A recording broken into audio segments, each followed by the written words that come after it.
Hello student, welcome back to my YouTube channel. आज हम लोग 10th स्टैंडर्ड का फर्स्ट चैप्टर पढ़ने वाले हैं। बेसिकली फर्स्ट हमारी पोयम थी एंड देन ये चैप्टर है। आपको चैप्टर का नाम है N encounter of a special kind. तो ये चैप्टर जो है वो 3 पेजेस पर नहीं, आई थिंक फोर पेजेस का है। तो एक साथ इतना पढ़ेंगे तो वीडियो काफ़ी ज़्यादा लंबी हो जाएंगी, तो मैं इतनी लॉन्ग वीडियो बनाना नहीं चाह रही हूँ। तो इसलिए हम क्या करेंगे, इसको पार्ट वाइज पढ़ेंगे, ठीक है, ताकि समझ में भी आए, बोर भी ना हो। ठीक है, तो चैप्टर का नाम है N encounter of a special kind. ठीक है, एक स्पेशल काइंड का एनकाउंटर। ठीक है, तो क्या है सुनिए इसके अंदर। तो स्टोरी बेसिकली जिसने लिखी है उस पर्सन का नाम है यहाँ पर तपन मुखर्जी। ठीक है, तो तपन मुखर्जी ने ये स्टोरी लिखी है जो अभी हम पढ़ेंगे। तो लेट्स स्टार्ट।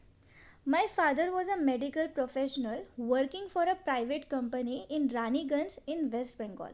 तो जो ये स्टोरी गिवन है वो कुछ इस तरीके से स्टार्ट हो रही है कि ये जो ऑथर है वो बोल रहे हैं कि जो उनके फादर थे वो एक मेडिकल प्रोफेशनल थे जो प्राइवेट कंपनी में काम करते थे। और कहाँ पर थी वो प्राइवेट कंपनी? रानीगंज, वेस्ट बंगाल में। ठीक है, तो क्या दिया है भाई, जो फादर थे हमारे ऑथर के, वो एक मेडिकल प्रोफेशनल वर्कर थे जो प्राइवेट कंपनी में काम करते थे। और ये कंपनी कहाँ थी? रानीगंज, वेस्ट बंगाल में। ठीक है, the officers of the company were housed in individual bungalows inside a large campus. तो जो ऑफिसर्स थे इस कंपनी के, वो एक्चुअली कहाँ रहते थे? एक बड़ा सा कैंपस था जिसमें सबके क्या थे? सेपरेट सेपरेट बंगलोज थे, तो वहाँ पे वो रहते थे। Our house was in a corner of the campus. तो कैंपस के एक कोने में जो है वो हमारे ऑथर का घर था। ठीक है, the officers club was adjusting to the boundary wall of our garden. तो उन्होंने कहा कि जो ऑफिसर्स का जो क्लब था वो एक्चुअली कहाँ पर था?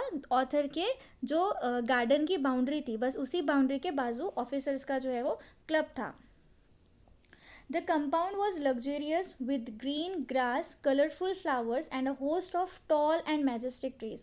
जो कंपाउंड था वो काफ़ी लग्जरियस बना हुआ था, मतलब हर तरफ से ग्रीन ग्रासेस लगी हुई थी, कलर कलर के मतलब कलरफुल रंग बिरंगे फ्लावर्स थे।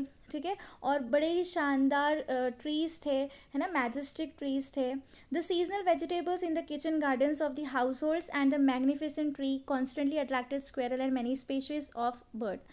तो उन्होंने यहाँ पे बोला है कि उसमें फिर सीजनल जो किचन गार्डन था वहाँ पे मौसम के जो वेजिटेबल्स होते हैं, जो सब्जियाँ होती है, वो लगी हुई थी। और इतने खूबसूरत ट्रीज़ थे ना, जो कॉन्स्टेंटली क्या करते थे, अपने जो स्क्वेरल्स होती थी, गिलहरी और अलग अलग तरह के बर्ड्स, उनको वो अपने तरफ क्या करते थे? अट्रैक्ट करते थे। इन शॉर्ट, ट्रीज़ जो है वो काफ़ी अट्रैक्टिव थे। A group of langurs had even made their den in a ashvattha tree nearby. तो उन्होंने कहा कि एक लंगूर का ग्रुप भी पपाया के ट्री के पास उन्होंने क्या किया था? अपना एक डेन बना लिया था। ठीक है, they had all become a part and parcel of our existence and daily life. तो उन्होंने कहा कि वो एक तरह से इनकी ज़िंदगी का जो है वो क्या हो गए थे? हिस्सा बन चुके थे। मतलब ये लोग जो है उनको उनकी आदत हो गई थी, लंगूर्स की आदत हो गई थी कि ये सब मतलब रोज़ का ही है ऐसे। नेक्स्ट पैसेज में बोला गया है a small incident on a Saturday afternoon left a profound effect on me. तो यहाँ से बेसिकली जो है स्टोरी स्टार्ट हो रही है। पहले तो उन्होंने बस ऐसा आउटलुक दिया था कि ऐसे ऐसे है, यहाँ पर रहते हैं, ये सब चीज़ें हैं। अब हमारी स्टोरी स्टार्ट हो रही है। तो उन्होंने कहा कि एक छोटा सा इंसिडेंट हुआ। कब की बात है ये? सैटरडे की। ठीक है, आफ्टरनून में, दोपहर के टाइम पे। और वो एक ऐसा इंसिडेंट था ना जिसने उसका बहुत गहरा इफेक्ट हमारे जो ऑथर है उनके ऊपर छोड़ा। And unfolded before my eyes a whole new dimensions. और उन्होंने अपना मतलब पूरे नज़रिए को, जो डायमेंशंस होते हैं, जो हमारा नज़रिया होता है, उसको ही बदल कर रख दिया। To the wonders of God. किसको लेकर? अल्लाह ताला की, गॉड की बनाई हुई मखलूक को लेकर, तख्लीक को लेकर ना, क्रिएशंस को लेकर। It was a few days into the puja vacation. उन्होंने कहा कि पूजा वेकेशन को स्टार्ट हुए कुछ ही दिन हुए थे। Just like for any other child, मतलब हर दूसरे तरह, मतलब जैसा एक नॉर्मल बच्चा होता है। The holidays provided opportunity for me to become engrossed in various magazines और and story books publish specially for children in the festive season. तो जिस तरीके से हर एक बच्चा जो है अपनी छुट्टियों को, जैसे छुट्टियाँ लगती है, वो क्या करता है? अपने आप को इंगेज कर देता है कि इसमें मैगजीन्स एंड स्टोरी बुक्स में, स्पेशली तब ऐसी मैगजीन्स जो सिर्फ और सिर्फ कब पब्लिश होती है? फेस्टिव सीजन में। तो अपने जो ऑथर है उन्होंने भी अपने आप को क्या कर लिया था? इंग्रोज करना मतलब कि इंगेज कर दिया था मैगजीन एंड स्टोरी बुक्स में। After a hearty lunch hut. My parents and my younger sister lay down for afternoon nap and I settled down with a story book. तो जैसे लोगों ने लंच वगैरह किया और उनके जो ऑथर के पेरेंट्स थे और जो उनकी यंगर सिस्टर थी वो लोग छोटी सी मतलब आफ्टरनून नैप मतलब झपकी होती है ना, तो दोपहर की झपकी लेने के लिए वो लोग चले गए और जो हमारे ऑथर है वो क्या कर लेकर बैठ गए, एक story book. The quite afternoon presented the perfect backdrop for reading an adventure story. और उनको लगा कि ये जो उस टाइम पे जो आफ्टरनून था वो भी इतना अच्छा था ना कि एक एडवेंचर स्टोरी पढ़ने के लिए मतलब उनको लगा परफेक्ट टाइमिंग है ये. The silence was occasionally broken by the sound of my family snoring. जो इतना अच्छा मतलब साइलेंस था वो कभी कभी किस वजह से टूटता था, कभी उनके फैमिली के खर्राटों की वजह से. The intermediate chirping of house sparrow. Sparrow के क्या बोलेंगे, वक्फे वक्फे से जो चढ़चढ़ाहट होती है, राइट, इंटरमीडिएट चर्पिंग. ठीक है, वो जो चहचहाहट, ठीक है, जो स्पैरो की चहचहाहट होती है उसकी वजह से थोड़ा सा उनको जो साइलेंस है वो ब्रेक हो रही थी. The harsh cawing of a crow, the shrill call of a kite, high above the ground, flying high above the ground. तो कभी उनको कौवों की आवाज़ों से डिस्टर्ब होता था या फिर वो साइलेंस किससे टूटती थी, हवा में ऊंचा ऊंचा उड़ने वाली श्रिल की वजह से. ठीक है. मिनट्स टिकेट बाय, मतलब ऐसे ही जो मिनट्स है वो आगे बढ़ रहे थे. I became deeply absorb in the book. और टाइम जैसे जैसे गुजर रहा था वो अपने बुक में क्या होते जा रहे थे, मगन होते जा रहे थे, मसरूफ़ होते जा रहे थे.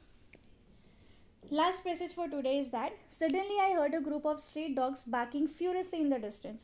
अचानक से उनको ना ऐसे लगा कि कोई मतलब उनको आवाज़ सुनाई दी कि एक जो डॉग्स है, स्ट्रीट डॉग्स जो होते हैं वो ज़ोर ज़ोर से मतलब चिल्ला रहे थे. उनका एक हर्ड मतलब एक ग्रुप था जो ज़ोर ज़ोर से क्या कर रहा था, चिल्ला रहे थे. कुछ डिस्टेंस से उनकी आवाज़ें आ रही थी. I chose to ignore the commotion thinking that the pack of dogs might have cornered a hapless pig. तो जो ऑथर है उन्होंने सोचा कि इग्नोर करते हैं क्योंकि उनको लगा कि किसी ऐसे कुत्तों के झुंड ने ना एक मासूम से पिग को क्या किया होगा, घेर लिया होगा, इसलिए वो इग्नोर कर रहे थे. But soon the barking became louder and more aggressive at the alarm cawing off a flock of crows added the cacophony. लेकिन वो जो आवाज़ है बहुत ही जल्द बहुत ज़ोर से मतलब अग्रेसिवली आने लगी. और फिर प्लस जो कौवे थे वो भी ज़ोर ज़ोर से चिल्लाने लगे. I also heard the disturbance approaching closer. और उनको ये जो आवाज़ है धीरे धीरे अपने करीब आने लगी. तो ये आज का पार्ट में यही था. उन्होंने पहले स्टार्टिंग में डिस्क्रिप्शंस दिए कि कैसे कैसे था, क्या कैसे हुआ. फिर छोटे से इंसिडेंट के बारे में उन्होंने बताया, उन्होंने कैसे सेटल डाउन हुए, बुक्स पढ़ने लग गए, फिर उनको आवाज़ें आई और अब वो आवाज़ें जो है वो धीरे धीरे उनको पास से आ रही थी, अपने करीब महसूस हो रही थी. ठीक है.